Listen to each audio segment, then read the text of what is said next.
তো স্টার্ট হয়ে গেল আমাদের বাইক জার্নি। আর রাস্তা এত খারাপ আর এত প্রবলেম হয়েছে সেটা একমাত্র আমরাই জানি। সবাইকে গুড মর্নিং। তো এখন আমি বেরিয়ে পড়ছি সিকিম যাওয়ার উদ্দেশ্যে। তোমাদেরকেও কালকে বলেছিলাম যে আমি ট্যুরে বেরোবো বাইক নিয়ে। তো আজকে আমার জার্নি স্টার্ট। তো এখন আমি রেডি হয়ে গেছি। তো এখন আমি বেরিয়ে পড়বো। তোমরা সবাই আমার জন্য আশীর্বাদ করবে যেমন আমি ভালো করে ট্যুর করে। তো আমার বাইক রেডি। আর এখন আমি ডাইরেক্ট চলে এসেছি বড়মুড়া যে মন্দির আছে, আমি একটু দর্শন করলাম, তারপরে আবার বেরিয়ে পড়বো। তো এখন আছে মুঙ্গিয়াগামী যে পয়েন্টটা, এত সুন্দর লাগছে কিছু বলারে নেই। আমাদের ত্রিপুরা যে এত সুন্দর, না বের হলে তোমরা কেউ বুঝতে পারবে না। অক্ষণ আছে আমি কুমারঘাটে, আর আমি একটু কুমারঘাটে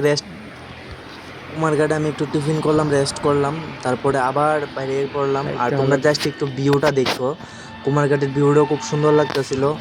আমি তার লাগে একটু দাঁড়াইছি। আর জাস্ট রাস্তাঘাটটা দেখো কত ক্লিন আর কত সুন্দর।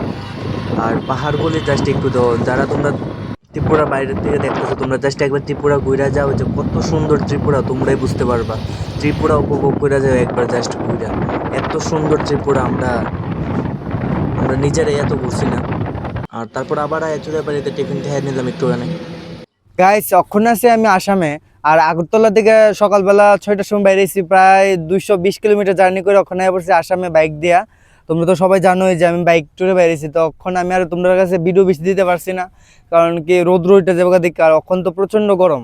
আর আমি ওখানে আসামে আমার বন্ধুর বাড়িতে থাকুম, তারপরে কালকে আবার সকালবেলা নেক্সট আমি খুঁজছিলাম যে আমার বন্ধুর বাড়িতে থাকুন, কিন্তু আমার বন্ধুর বাড়িতে না থাকতে আমি বেরিয়ে গেছিলাম। কারণ কি আমি ভাবছিলাম যে একদিনে আমি গিয়ে পৌঁছাই যাবো, কিন্তু আমি একদিনে তো পৌঁছাতে পারছি না। তারপরে আমি মেঘালয় একটা হোটেলে আসছিলাম, জোয়ার এক নাম বলে ওই জায়গাতে। আর জাস্ট তোমরা একটু ভিউটা উপভোগ করো, কত সুন্দর লাগতেছে ভিউটা, জাস্ট একটু দেও। আর এখন তো রাস্তা ভালো, কিন্তু 1-1.5 ঘন্টার পর রাস্তায় এত খারাপ আসলো, বলতে বাইক জার্নি করতে বুকে প্রচণ্ড ব্যথা করছে, এত রাস্তা খারাপ আসলো। আর এটা হচ্ছে বদরপুরের ব্রিজ, সেই ব্রিজটা যেটা আসাম যাইতে বলতে ত্রিপুরার বাইরে গুয়াহাটি যাইতে পরে ব্রিজটা, তোমরা সবাই জানো। এটাতে দাঁড়ায় ভিডিও করো না, একদম মানা, কিন্তু আমি একটু করছিলাম।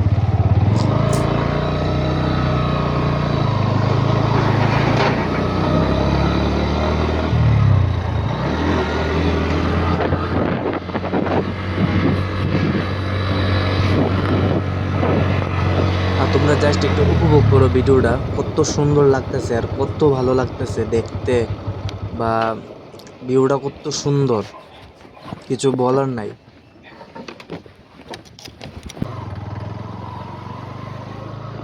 গাইস, তখন দেখতে পাচ্ছ রোড প্রায় আমি শত শত ট্রাক বাইরে আইছি। আর রোড এত খারাপ তখন থেকে শুরু হয়েছিল, জাস্ট একটু দেখো রোডের অবস্থা কি, তা একদম ভালো পাইতেছে রোডের অবস্থা। মানে একটু পড়লেই শেষ, একদম আমার জার্নি আনকমপ্লিট হয়ে থাকবে এখানেই। আর যাইতে পারলাম না, যে অবস্থা আছিল রাস্তার।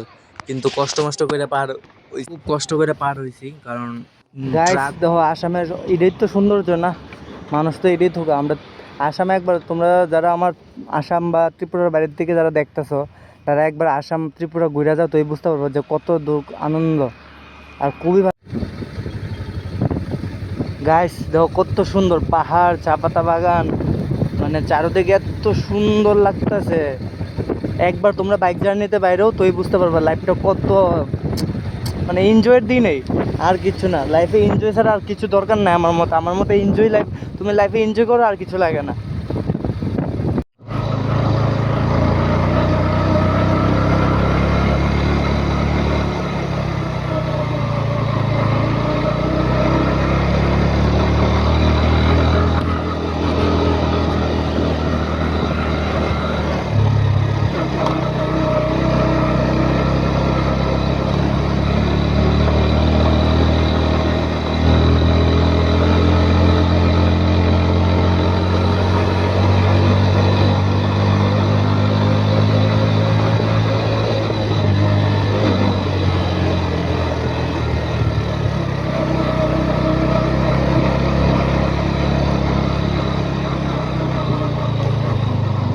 তখন প্রায় আমি সোনারপুর যে টানেল মন্দির, দুর্গা মন্দির আর ব্রিজের কাছাকাছি আয়া পড়ছি। আর প্রায় আমি প্রায় 400 কিলোমিটার কি 350 কিলোমিটার জার্নি করছি। আর প্রচণ্ড পরিশ্রম লাগতেছিল। আর আমি ভাবছিলাম যে কোন সময় যাবো, কোন সময় গিয়ে পৌঁছুন, কোন সময় গিয়ে মানে ফার্স্ট টাইম বাইরে যেতে ভালো লাগে, এত বোরিং লাগছে। আর আমি সিঙ্গেল বাইরে হয়েছি। আর এটা হইলো সোনারপুরে দুর্গা মন্দির। তোমরা যারাই ঘুরতে আয়ো এটা দর্শন করে আয়ো, এটা খুবই জাগ্রত। আর আমিও দর্শন করে আইছি। আর জাস্ট তোমরা একটু ভিউটা দেখো, এখানে এখানে সবাই ট্রাক থামায় দর্শন করে যায় মায়েরে। আর আমার ভিডিওটা একটু প্রবলেমের কারণে হাফ হয়ে গেছে গা। তো গাইস এখন আছে আমি সোনারপুর টানেলটা, যে টানেলটা এখানে ফেমাস, এটাতে আমি আছি। আর এদিকে তো নদীটা কত সুন্দর, কালারটা, জলের কালারটা জাস্ট একটু দেও। আর চারিদিকের ভিউটা কত সুন্দর। তো এই টানেলটা এখন আমি ক্রস করুন, চলো যাই ক্রস করি। এই সেই বিখ্যাত নদী আর ব্রিজ, যেটা पिलर चढ़ा शत शत तो बछर धरे गाइस अभी दाঁড়িয়ে मैं আছে। हूँ सोनारपुर जो ब्रिज है ना, जो आपको सब लोगों को तो पता है, जो मेघालय के सोनारपुर जो ब्रिज है, इसमें कोई पिलर नहीं है। और वहाँ पे एक गुहा है, और मैं इसी साइड से आया हूँ। और इस जो ब्रिज है इसमें कोई पिलर नहीं है। आप एक बार देख लो, एक भी पिलर नहीं है। ये पिलर के बिना वो रह रहा है।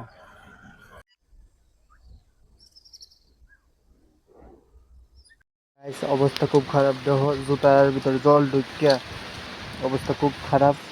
আর হাতের অবস্থা দেখো কি হয়েছে, একদম পুরা শেষ। আমার অবস্থাটা দেখতে হাতের অবস্থা, প্রচন্ড বৃষ্টি হইতেছে, কিছু করার নাই, প্রচন্ড বৃষ্টি। गैस इतना बारिश हो रहा है क्या बोलो। और इतना व्यू देखो,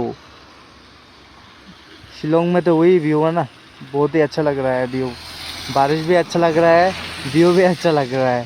और मेरा हालत तो बुरा है, देखो क्या है, क्या हो गया, मेरा हाथ देखो क्या हुआ। और व्यू कितना मस्त है भाई।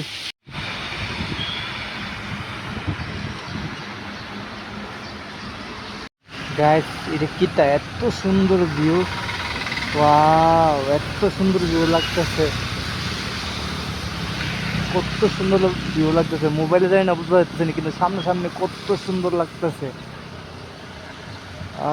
তারপরে মেঘালয়ের এত সুন্দর ভিউ দেখে ডাইরেক্ট আমি গেছিলাম যে পুলিশ বাসার যে শিলং যে ভিউ পয়েন্টটা, এখানে আমি একটু ঘোরাঘুরি করলাম। তারপরে আমি হোটেল বালাজিতে আমি রুম নিয়েছিলাম। আর তোমরা সবাই জানো শিলংয়ের হোটেলের প্রাইসটা একটু বেশি, তোমরা সবাই জানো।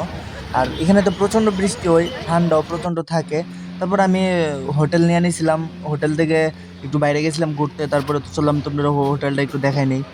আর আমার ভিডিওটা যদি তোমরা ভালো লাগে আমার পেজটা ফলো করে রাখো। আর ইউটিউব চ্যানেলের যে আমি উপরে নাম দিয়ে দিচ্ছি, তোমরা একটু সাবস্ক্রাইব করে দিও তোমরা সবাই। আমার লগে যদি তোমরা সবাই যদি পাশে থাকো তাহলে নেক্সট ভিডিও করতে পারো।